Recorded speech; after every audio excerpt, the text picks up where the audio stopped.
Tonu mi do se do mon kwesi agbasa. Toro mi to sun, toro mi to yonu. O se do mon kwesi nu wa epo nu kon iwe. Bo megun sin nu de vonu dimo. Fonu soro te nu wa ene onton. O mesento mauton. O wetehu kunsa. Ewe me no ene onu bodai. Bo azanu konton e do o azo e na wa mi de khonu konton e de membo mi na kende ji wa yin wa hu bo mesento mi ton avo ato imi e ko fron o kan de nu ro fi bo mi ko se san de din o ho we go e wu mi na kendo ro nu wa lo me yo e we yin dogbo eje mi po ma o po tenti e o te ka ton dogbo ni o wa tenti mi ton te don kin kan wa tenti mi ton ene o na kendo e me sento mi ton ma o le ajavunde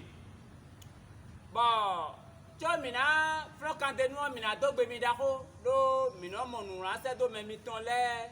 o ko gonu ko mi ton le o e no fi mi town bo mi na le go bi o mi deji dide mi fonte gbe mi onu bi o ma we e no na mi cho mi lewo mo de from bi bi ewe yo mi na ebo bi o mi do ji mi te pon bo pra mi doro nu wa e lo me bo nu wa e lo eni do nu kon yi na do nu kon yi yo nu e mi na bloko nwere o ye lo le glo fine on de lo fine bo mi na no zin mi zin po won we de bu nu e mi na blo nu wa e lo yo trolo mi na mo ro kon mi tonton mi sanaba nuwa mi ton loko gbede a e ka monde bo nuonyo e no ma ha me ton lewe e mi lo ko mi ton lo si e die vivin mi hun mi kenkelen mi ma ha me mi ton le e na wa dagbe nu mi mo na wa dagbe nu ye bo na wa dagbe nu mi lo mo do aso yin bo ma wo e zombie po mi na ha ko mi ton egbe ton ji eweyin togbo edo mi po ma o po tenti mina kambi ola jire aniwe ka ken dogbo eni o wa tenti mi ton nema dogbo ka siso ido bo e dogbo ka siso mo yo beto te we pe bono beto ma ka pe nde wa o newa ma o ka blogbe mina ken do nu ene o lewu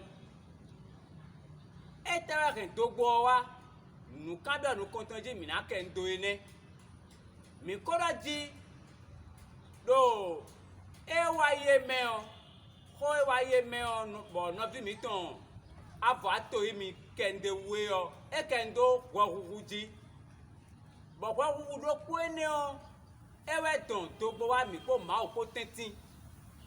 bo dogbo e do atenti mi ton e o mi na do po won nu de lo gbeto me pogo si gbeto me ma o do tende me do tenti mi ton e do mi ni me bo tene me ma o do mi me yo wa hu asan bo tene me je vo bo bo je tene o me ton e ve o nu gbeto desu bo na do su do e do fine na do su vo e do fine yo peto je wesu kanje gbandi si amiyon me de no esu fan kan me de no su fan tin me de vo e ando wesi vai ma o dayo e we mi na su fan murado mo o susu do ene oton murado mo vivo ro gba ilo me do ma wo ko ene da mi yo bo ne ma ko je ayo e do fine yo e kanje o mi ton e o gagloru mi ton bo mi no kanje o bo e wa go si fine yo mi je gaglo nu ne baji kanje wo ne baji da tinu kanu me de da gwe mi le na jo so mi de jona mi so mi de jonu gwe yo flavo mi na mo kanje wo do gwe yo si do gwe de e ma tun fi e gwe de do ton e aye we de do kaka fofo le fo me ton ne lo ka do ndo sin lo ai kun gbaji fi e zo mo wo e mo do je gbe kabi gbede ma wo we ne ma so lo fi din ayo flavo gwe o mewede me de vole o sun izunfa bo sun o de na sen mona do mo vivo mede voleo e deleo yiwu e mauda bo to de menle no duwe yo yiwu o e no sen medo koroko so ali tomboro yiwe e medo koroko ka so ali tomboro yiwe yo e kana sinu wo ve medo koroko ton e ka su to e ma ojo to ro gbe to me ya e su to o a lo te we ma su to o we ne mi do e ne o le blow e bo to ro ma wo ba we yo e yo wa o mi le ba to o me je wa ku kan de da ye do o le ba ro so ku kan de da ye we beto ndo jire la gberi suhu yanyan dagbere suhu yanyan igbeto ka do yo ma wo ne memi me blo ma de une nino me gbeto ton ene kayin wa kuku sin nino mene dagbere te gbeto kana blo be kana yo ma wo sinu kume ma o ko we ma do ji dagbe wiwa mi ton bi yo dodo wiwa mi ton nu jojo mi ton wiwa bi kwido ma onu kan enoti avoye kwiji gbogbo won aye do ndo ma o sinu kan lo o de mesento to mi ko do gbe we sin foronji bibo enoyin agruza e o jimigbon adankwa ko si kun kan me yo mi kodo nino me itan bo no de bo mi awa ede so yon a e we mi wa do kuku e die yo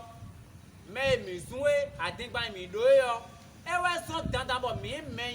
meyan ro ma wo sinu kun a lo nino me mi ton wa kodo mo guton e mi du e me we jimi to meseto David e ja du do gbe yo e do e mo koche do yin do me bo jimi do yin do me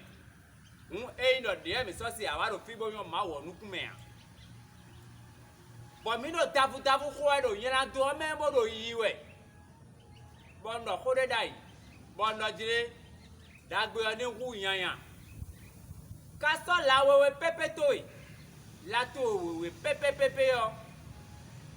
bona mi vovo na ko ipede bo kunje me o me de do so to e no mo un to seto nu de tin lobo mina ko ku wadagbe o kakaka bo wa ku gbo pe bi ti un de do ma o sinu kan e o kan dagbe mi wa bi gble dagbe de ta mi ka do ko no wa e o dede ya bo mi le fo ablo nu o so yin to deji yo nu o bi gble ne un mi do dagbe de nu de ma wa na yo ma wo sinu ku me a bo mi wa kan bi lo jide e nu le ka ro mo yo newe ma o ka blogbin ma wo John le do imo bo mi na do zo ni kaka do iwe ya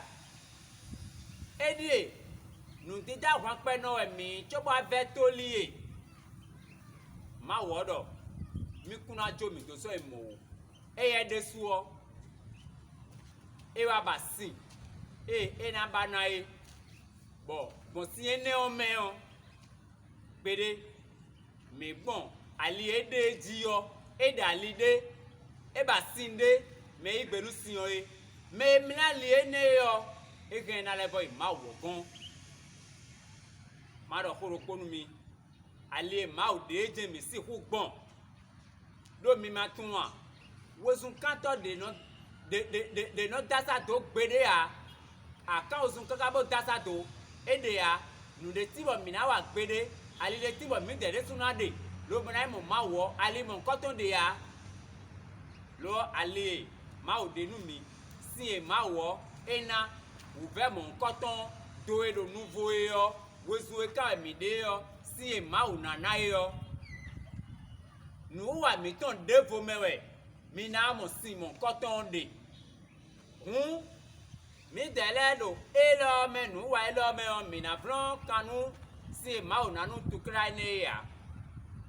ali ma o de bo peto na wa kon to yo mi na bron kana